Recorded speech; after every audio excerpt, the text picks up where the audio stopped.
ECAM, l'école caritative et associative de Mayrum, est soutenue par l'ONG Our Children Learning. Cette école, dont les activités ont été lancées il y a à peine 2 ans, excelle tant bien que mal.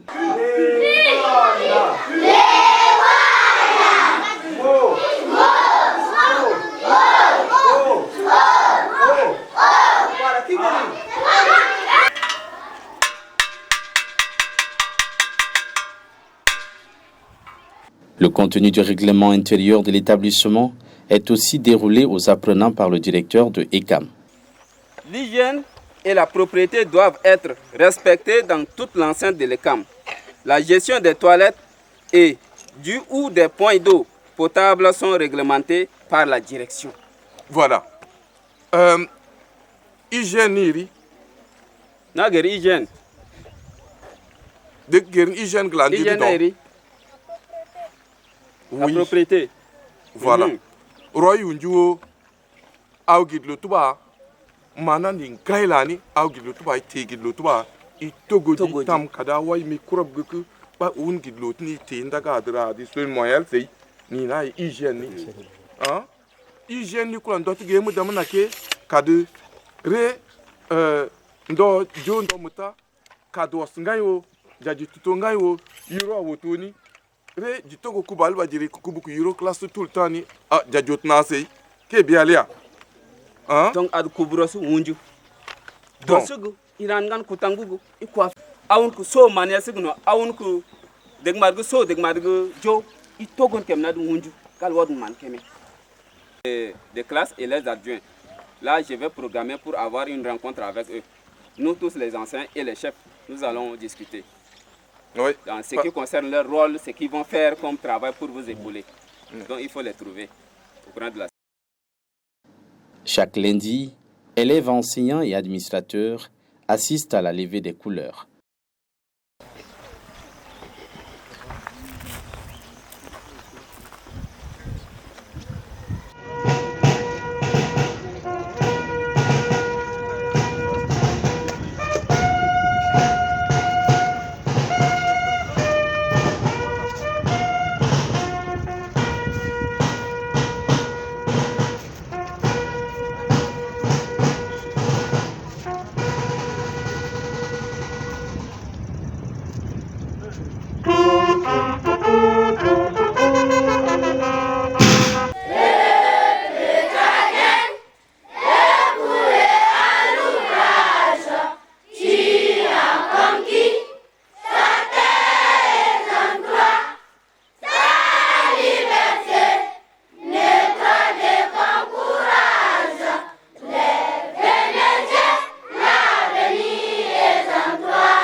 On vient de finir avec notre rassemblement d'aujourd'hui. Je demande aux enseignants de repartir avec les élèves dans la salle, dans le calme. Après cette levée des couleurs, les élèves et les enseignants regagnent les salles pour les activités d'enseignement-apprentissage.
Et si nous sommes sales, qu'est-ce que nous allons sentir?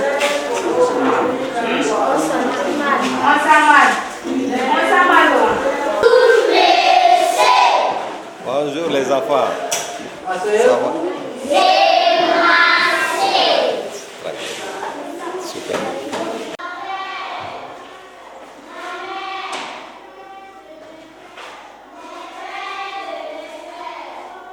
Quelques enseignants logés au sein du dit établissement n'ont pas caché leur satisfaction.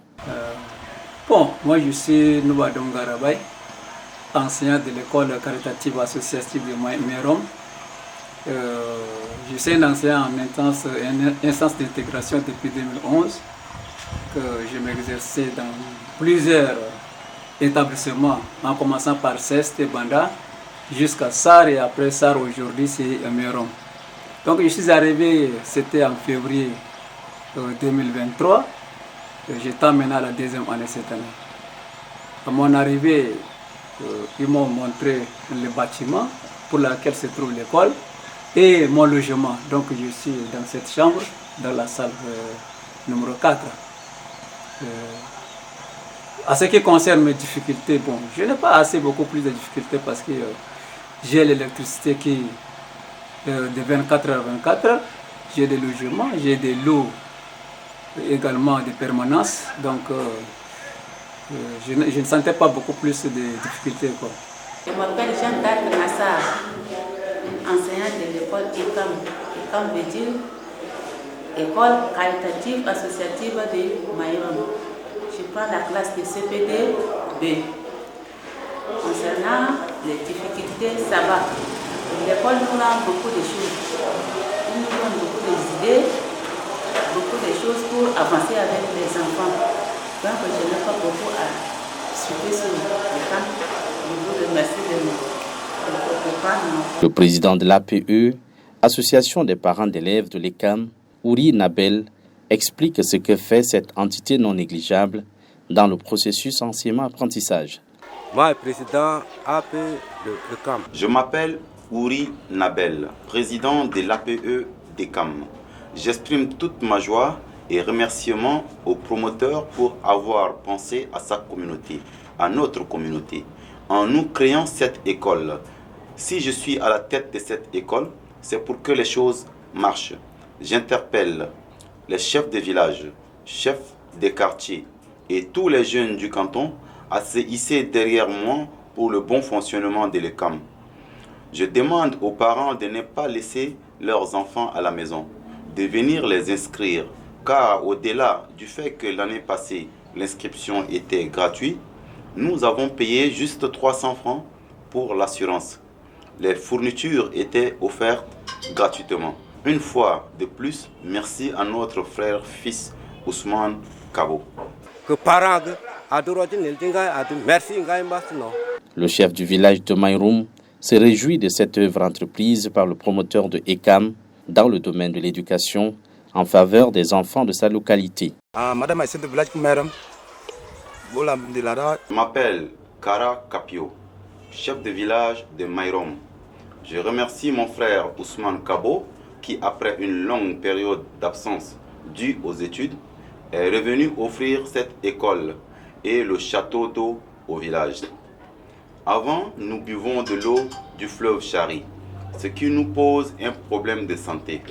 Nos enfants ne partaient pas à l'école. Maintenant, grâce à ECAM, nous buvons de l'eau potable et nos enfants ont repris le chemin de l'école. Nous lui disons merci. Nous demandons aux autorités tchadiennes de nous venir en aide en nous envoyant des enseignants.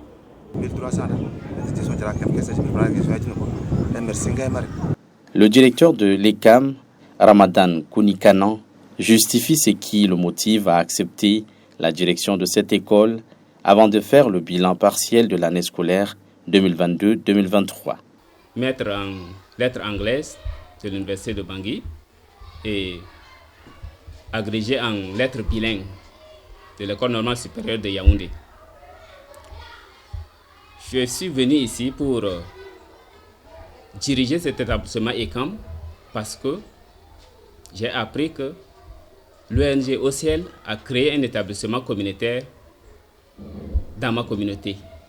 Après avoir déposé à 2 reprises pour l'intégration, sans suite, je faisais la vacation en N'Djamena, puis je formais les enfants en couture. C'était ainsi que le fondateur m'a demandé est-ce que je peux revenir ici pour diriger les camps. J'ai accepté sans hésiter parce que j'ai dit tout ce qu'on fait c'est pour notre pays, c'est pour notre communauté, c'est pour notre région, c'est pour l'ensemble de l'Afrique, pour l'évolution, surtout l'éducation. Du moment où je suis formé en éducation, je ne peux pas refuser ça. C'est pourquoi je suis arrivé depuis août 2022 et le 15 octobre 2022, nous avons lancé les camps. Nous avons créé officiellement les camps. Et l'année passée, j'avais enregistré 603 élèves. 603 élèves dès la rentrée du 19, 279 garçons et 226 filles.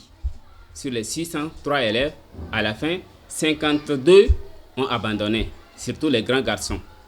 Ils ont abandonné et nous avons fini l'année avec 551 élèves. Et sur les 551 élèves, c'est 90% qui sont admis. Seuls les 10% qui ont échoué. Les camps comptent au total 23 classes. C'est un réseau. Les camps de Mayrom a 12 classes.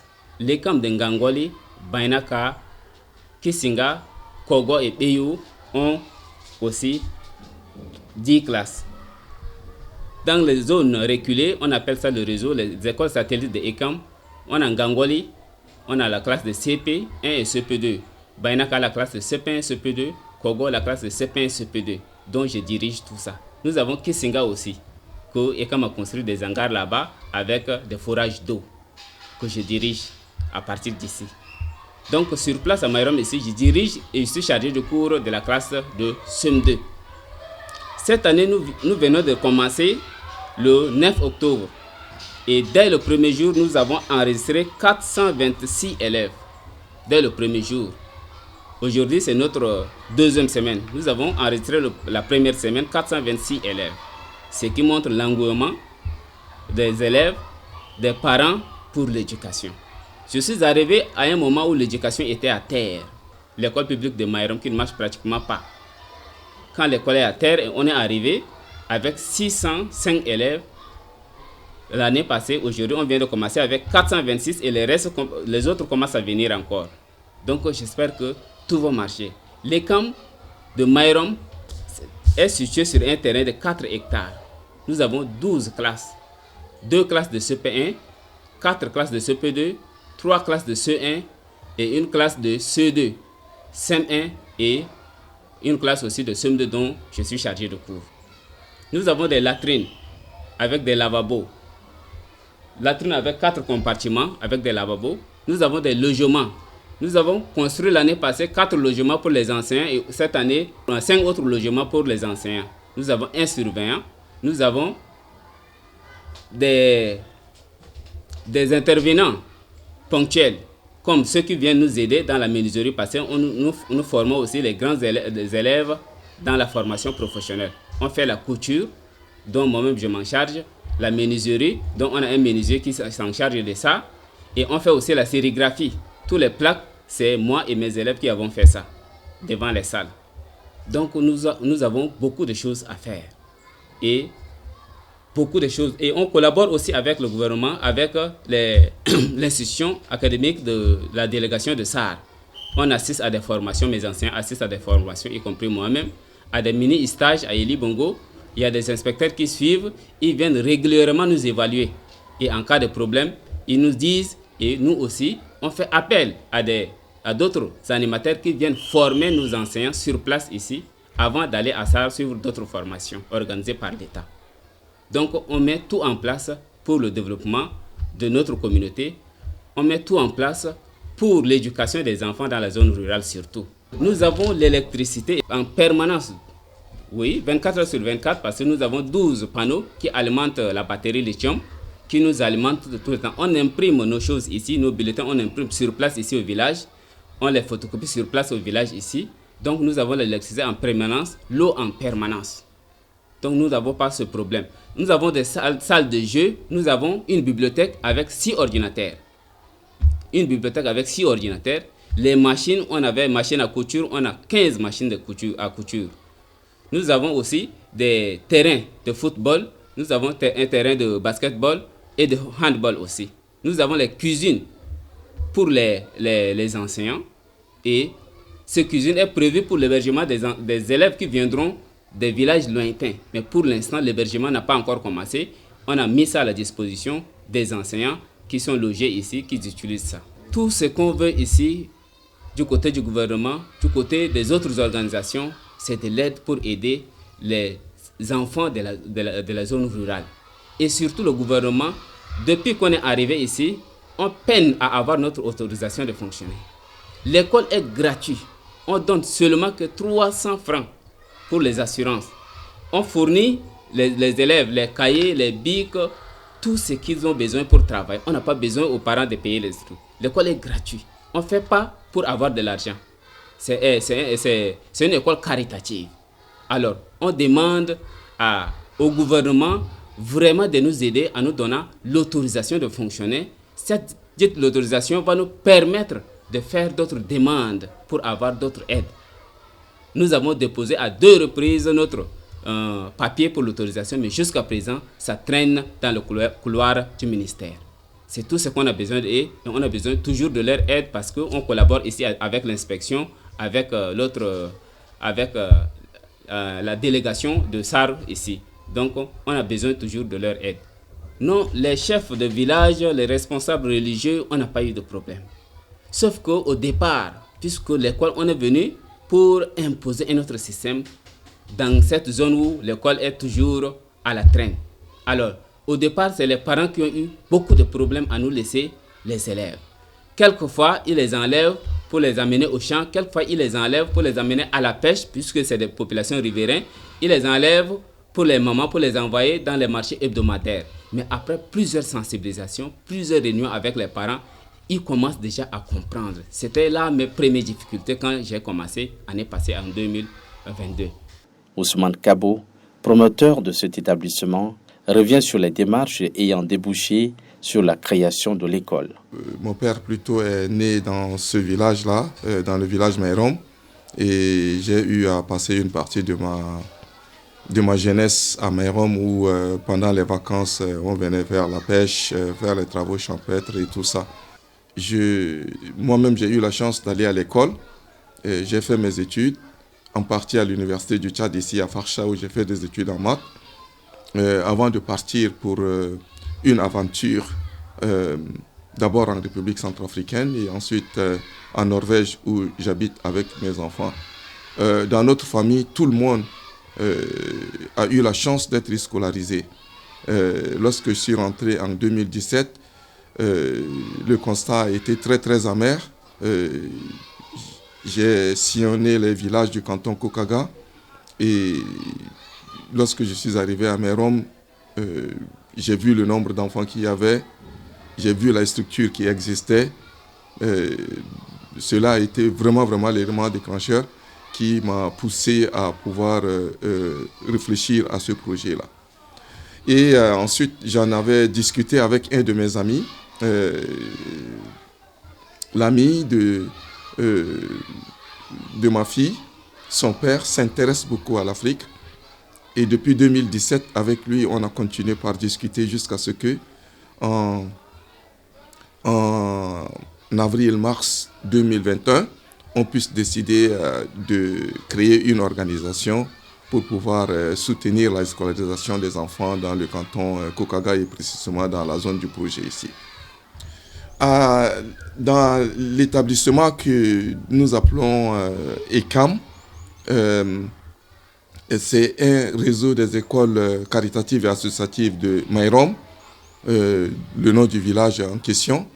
Nous accueillons tous les élèves, sans distinction de sexe et sans distinction de religion. Nous sommes une école laïque et une école qui pense venir directement en apport aux efforts du ministère de l'Éducation nationale ou du gouvernement en ce qui concerne l'éducation des enfants. Donc tous les enfants y sont acceptés. La gratuité, c'est cette approche sur laquelle s'est basé Ousmane Kabo pour gagner la confiance des parents d'élèves. Pendant la première année, nous avons fait une école qui est gratuite. Ça veut dire que les inscriptions ne sont pas payantes. Les raisons, c'est que nous savons par expérience que dans les zones rurales, ce n'est pas tous les parents qui ont les moyens de pouvoir payer ne serait-ce que 1000 francs, 1500 de frais de scolarité des enfants. Les écoles communautaires dont on a sûrement l'expérience, beaucoup n'ont pas pu réussir parce que les parents étant incapables de pouvoir verser les 1500 ou 3000 de cotisation. Nous avons décidé, fort de cette expérience, de pouvoir faire une scolarité complètement gratuite. Comme ça, ça permettra à tous les enfants de venir. La deuxième chose, c'est que nous avons aussi décidé, eu égard au même constat, tous n'ont pas les moyens de pouvoir avoir de l'argent et acheter les fournitures pour les enfants. Donc, nous offrons aussi les fournitures gratuitement aux élèves. Les sources de revenus et la stratégie de collecte de dons sont aussi abordées par le promoteur de ECAM. Il fallait trouver de l'argent pour construire d'abord les structures, le bâtiment principal, mais surtout il fallait aussi profiter pour avoir de l'eau afin de faire les travaux, mais d'offrir aussi de l'eau potable à la population. Ce que nous avons fait, c'est qu'avec ce groupe d'amis, nous avons créé une organisation que nous avons appelée Our Children Learning, c'est-à-dire l'apprentissage et l'éducation de nos enfants. Nous pensons que l'éducation, c'est le plus beau cadeau qu'on peut donner à son enfant. Et pourquoi est-ce que les populations vivant dans les zones urbaines vont avoir accès à une éducation assez décente et que nous ne puissions pas l'avoir? Nous avons dit que dans ce cas, il faut créer une organisation pour pouvoir collecter des dons. Et tout ce que vous allez voir ici, tout ce que vous avez pu voir, a commencé en décembre 2021, lorsque nous avons fait enregistrer notre organisation au service national de registre des organisations non gouvernementales en Norvège. Nous avons lancé les quêtes en décembre de l'année 2021 et grâce à ces quêtes, nous avons pu réunir suffisamment de moyens. Ces moyens nous ont donc permis de pouvoir lancer les travaux de construction du château. Et ensuite, nous continuons toujours par travailler. Nous travaillons toujours pour pouvoir avoir des adhérents, des donateurs. Ce sont des personnes privées qui versent soit 15 000, soit 20 000 directement dans le compte de l'organisation. Et c'est ce qui nous permet donc de faire fonctionner l'école. Malgré les difficultés de tous ordres, l'établissement arrive à supporter certaines charges, notamment les honoraires des enseignants et quelques besoins pédagogiques. Nous avons battu les ailes au départ parce que il fallait recruter les enseignants qui étaient à notre portée. Il fallait aussi chercher à contenir la taille des classes. Lorsqu'on avait ouvert en octobre dernier, vous n'allez pas croire, mais nous avons eu 4 classes de CP1 avec 75 élèves par classe. C'était énorme. Et on avait une classe de CE1 avec 129 élèves. Donc c'était énorme. Ce que nous avons fait, c'est de pouvoir recruter des enseignants localement, d'abord, pour lancer le projet. Et puis par la suite, nous avons cherché à renforcer donc, les compétences en ce qui concerne les enseignants. À l'heure où je vous parle, nous avons à l'ECAM 14 fonctionnaires, le directeur, nous avons 3 enseignants appartenant à des écoles que nous appelons des écoles satellites, qui sont dans les villages de Gangoli, de Bainaka et de Kogo. Dans ces villages, nous avons construit chacun un hangar de 2 salles de classe et on a équipé aussi ces écoles de pompes hydrauliques manuelles, donc, qui fournit de l'eau potable aux enfants. C'est un peu pour être juste.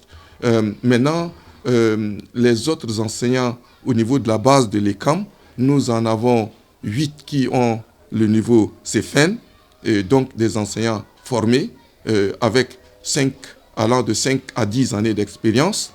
Nous avons un directeur que nous payons, nous avons un surveillant aussi que nous payons, et avec une masse salariale mensuelle qui avoisine les 900 000 francs CFA. Ça, c'est en dehors du coût de fonctionnement. Les fournitures qui nous coûtent dans l'ordre de 600 000 ou 650 000 francs annuellement. Et ça, c'est les fournitures que nous distribuons directement aux enfants, pas les fournitures de fonctionnement. Les livres, nous avons dû faire avec. Nous avons acheté les livres au marché. L'inspection de SAR rural a dû nous donner une petite dotation l'année passée. Mais la plus grande partie de charges de fonctionnement ici sont supportées directement donc, par notre organisation. Optimiste de son engagement, Ousmane Kabo nourrit d'autres ambitions. Surtout, voir un jour le complexe couvrir tous les cycles scolaires allant du primaire au secondaire. La première ambition, c'est donc de créer un collège qui graduellement va se remplir au fur et à mesure que la génération qui a commencé au CM1 cette année, puisse faire sa 6e et que nous puissions remplir le cycle complet du collège. La seule difficulté, c'est que nous faisons un travail pour soutenir les efforts du gouvernement. Malheureusement, nous nous sommes rendus compte qu'il y a des barrières ci et là. Nous avons demandé une autorisation de fonctionner d'abord avant l'ouverture de l'école, au moment où on était en train de construire. L'autorisation a traîné. L'arrêté était presque arrivé au bureau du ministre de l'Éducation d'antan, qui ne l'a pas signé. Et lorsque le gouvernement a été remanié, eh bien, tout l'arrêté, le projet d'arrêté est tombé à l'eau. Il fallait reprendre à nouveau.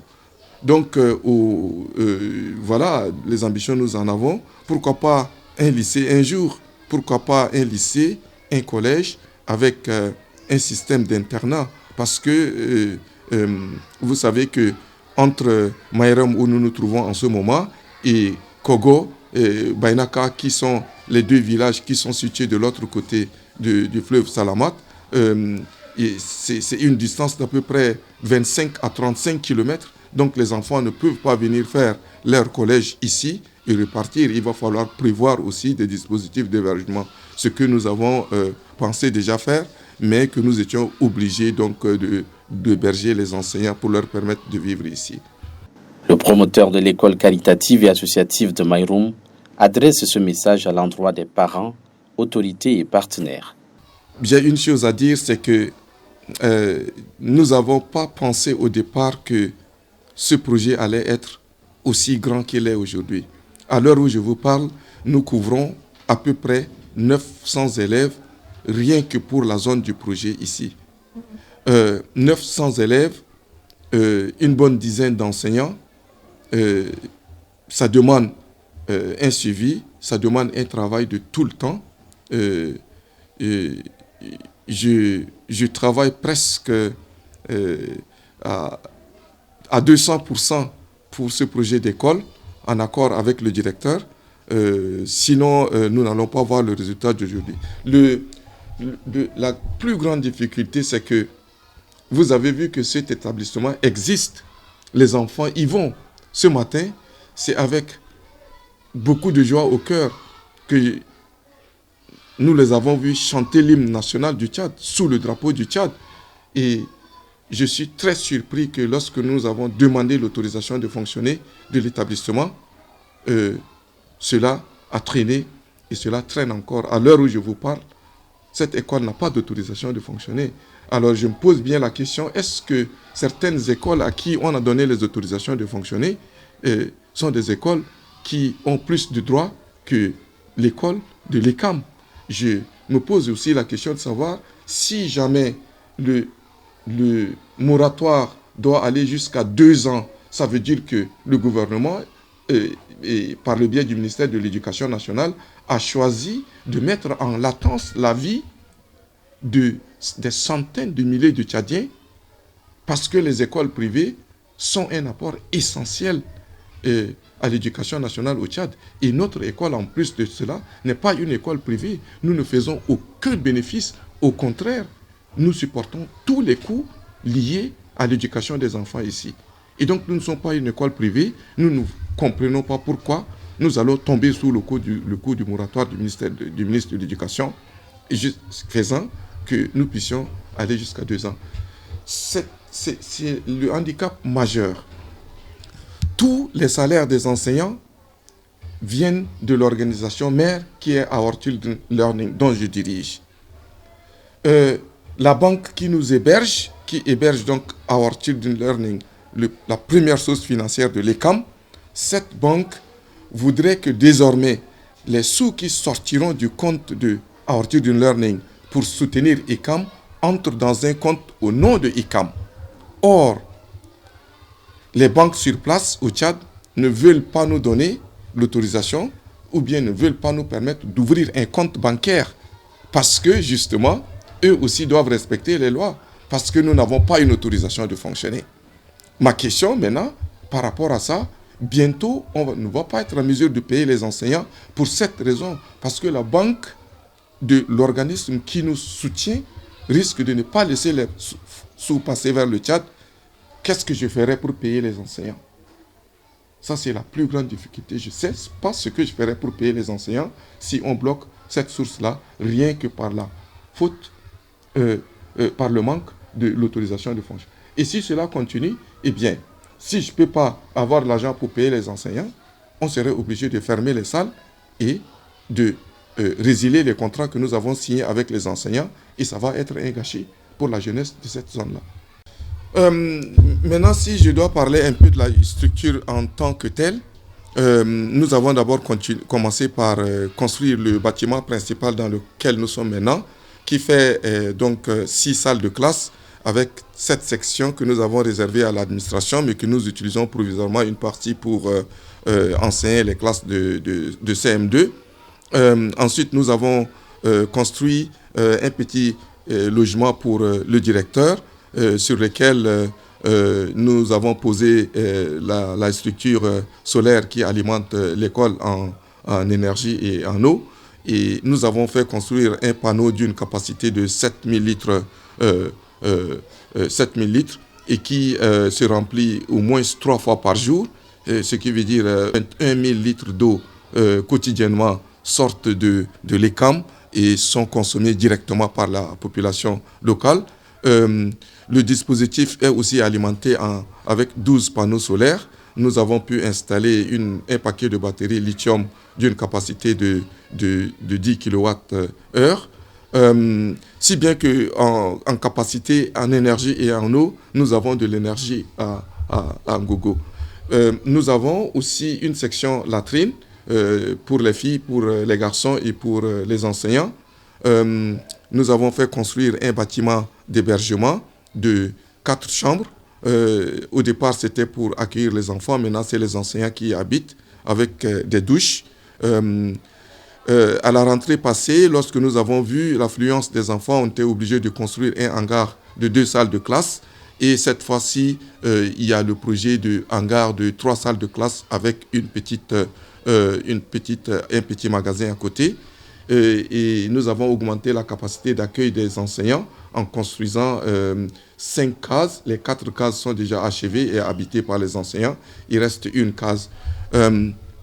Maintenant, puisque la structure en tant que telle, pour qu'elle puisse être pérenne et pour que les enfants puissent trouver dans l'établissement des aires de jeu, nous sommes en train de travailler pour construire des aires de jeu à l'extérieur.